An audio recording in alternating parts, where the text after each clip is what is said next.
ಸ್ನೇಹಿತರೆ, ರಾಮಾಯಣವು ಕೇವಲ ಕಥೆಯಲ್ಲ, ಅದೊಂದು ಜೀವನದ ಅನೇಕ ಮೌಲ್ಯಗಳನ್ನು ಮತ್ತು ನೀತಿಗಳನ್ನು ಕಲಿಸುತ್ತದೆ. ಇದು ಸತ್ಯ, ಧರ್ಮ, ಕರ್ತವ್ಯ, ಪ್ರೀತಿ ಮತ್ತು ತ್ಯಾಗದ ಮಹತ್ವವನ್ನು ನಮಗೆ ತಿಳಿಸುತ್ತದೆ. ರಾಮಾಯಣದಲ್ಲಿ ನಿಜವಾದ ಧರ್ಮ ಎಂದರೇನು ಎಂಬುದನ್ನು ಹೇಳಲಾಗಿದೆ. ಆ ನಿಜವಾದ ಧರ್ಮ ಯಾವುದೆಂದು ವಿಡಿಯೋದಲ್ಲಿ ತಿಳಿಯೋಣ ಬನ್ನಿ.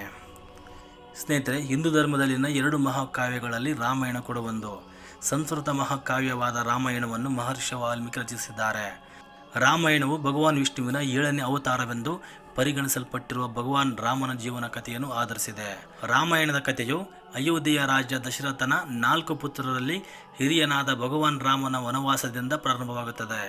ವನವಾಸದ ಸಮಯದಲ್ಲಿ ರಾವಣನೊಂದಿಗಿನ ಯುದ್ಧವನ್ನು ಮತ್ತು ವನವಾಸದ ನಂತರ ಅಯೋಧ್ಯೆಯ ಸಿಂಹಾಸನವೇರಿದ ಕಥೆಯನ್ನು ವಿವರಿಸುತ್ತದೆ.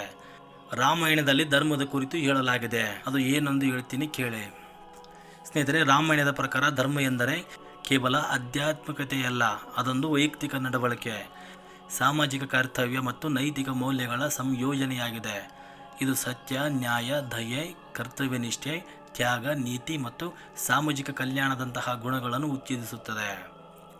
ಧರ್ಮವನ್ನು ಅನುಸರಿಸುವ ಮೂಲಕ ನಾವು ಉತ್ತಮ ಜೀವನವನ್ನು ನಡೆಸಬಹುದು ಮತ್ತು ಸಮಾಜವನ್ನು ಉತ್ತಮ ಸ್ಥಳವಾಗಿ ಮಾಡಬಹುದು ಎಂದು ರಾಮಾಯಣ ನಮಗೆ ತಿಳಿಸುತ್ತದೆ. ಸ್ನೇಹಿತರೆ, ಮೊದಲನೇದಾಗಿ ನೀತಿ ಎಂದರೆ ಸರಿ ಮತ್ತು ತಪ್ಪುಗಳ ನಡುವಿನ ವ್ಯತ್ಯಾಸವನ್ನು ಸರಿಯಾಗಿ ಅರ್ಥ ಮಾಡಿಕೊಳ್ಳುವುದಾಗಿದೆ. ರಾಮಾಯಣದಲ್ಲಿ ನೈತಿಕತೆಯನ್ನು ಧರ್ಮದ ಅವಿಭಾಜ್ಯ ಅಂಗವೆಂದು ಪರಿಗಣಿಸಲಾಗಿದೆ. ಭಗವಾನ್ ರಾಮನು ಯಾವಾಗಲೂ ನೈತಿಕತೆಯ ಮಾರ್ಗವನ್ನು ಅನುಸರಿಸುತ್ತಿದ್ದನು. ಅವರು ಎಲ್ಲ ಸಂದರ್ಭದಲ್ಲಿ ಸರಿಯಾದ ನಿರ್ಧಾರಗಳನ್ನು ತೆಗೆದುಕೊಳ್ಳುತ್ತಿದ್ದನು.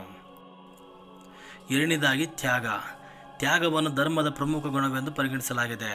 ತನ್ನ ಸ್ವಂತ ಆಸೆಗಳನ್ನು ಮತ್ತು ಸಂತೋಷಗಳನ್ನು ತ್ಯಜಿಸುವುದು ಮತ್ತು ಇತರರಿಗೆ ತನ್ನನ್ನು ಅರ್ಪಿಸಿಕೊಳ್ಳುವುದನ್ನೇ ತ್ಯಾಗವೆಂದು ಕರೆಯಲಾಗುತ್ತದೆ. ಭಗವಾನ್ ರಾಮನು ತ್ಯಾಗದ ಪ್ರತೀಕ. ಅವನು ರಾಜ್ಯ ಭೋಗವನ್ನು ತ್ಯಜಿಸಿ ತನ್ನ ತಾಯಿ ಕೈಕೇಯಿಯ ವಾಗ್ದಾನವನ್ನು ಪೂರೈಸಲು ವನವಾಸಕ್ಕೆ ಹೋಗುತ್ತಾನೆ. ಮೂರನೇದಾಗಿ ಕರ್ಮಯೋಗ. ಸ್ನೇಹಿತರೆ, ರಾಮಾಯಣದಲ್ಲಿ ಕರ್ಮಯೋಗವನ್ನು ಧರ್ಮದ ಪ್ರಮುಖ ಅಂಶವೆಂದು ವಿವರಿಸಲಾಗಿದೆ. ಅದರ ಪರಿಣಾಮಗಳ ಬಗ್ಗೆ ಚಿಂತಿಸದೆ ತನ್ನ ಕರ್ತವ್ಯಗಳನ್ನು ನಿರ್ವಹಿಸುವುದು ಕರ್ಮಯೋಗದ ಪ್ರಮುಖ ಅಂಶವಾಗಿದೆ. ಭಗವಾನ್ ರಾಮನನ್ನು ಕರ್ಮಯೋಗಕ್ಕೆ ಅತ್ಯುತ್ತಮ ಉದಾಹರಣೆ ಎಂದು ಹೇಳಬಹುದು. ವನವಾಸದಂತಹ ಕಷ್ಟಕರ ಸಂದರ್ಭಗಳಲ್ಲಿಯೂ ಅವರು ತಮ್ಮ ಕರ್ತವ್ಯಗಳನ್ನು ನಿರ್ವಹಿಸುತ್ತಿದ್ದನು. ನಾಲ್ಕನೆಯದು ಸಮಾಜ ಕಲ್ಯಾಣ. ಸ್ನೇಹಿತರೆ, ರಾಮಾಯಣದಲ್ಲಿ ಧರ್ಮದ ಅರ್ಥವು ವೈಯಕ್ತಿಕ ಮೋಕ್ಷಕ್ಕೆ ಸೀಮಿತವಾಗಿಲ್ಲ, ಸಮಾಜದ ಶ್ರೇಯೋಭಿವೃದ್ಧಿಗಾಗಿ ದುಡಿಯುವುದು ಎಂಬ ಅರ್ಥವನ್ನು ಇದು ಒಳಗೊಂಡಿದೆ.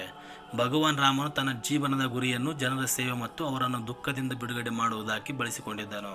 ಅವನು ತನ್ನ ಕುಟುಂಬಕ್ಕಿಂತ ಹೆಚ್ಚಿನ ಪ್ರಾಧಾನ್ಯತೆಯನ್ನು ಸಮಾಜಕ್ಕೆ ನೀಡುತ್ತಿದ್ದನು.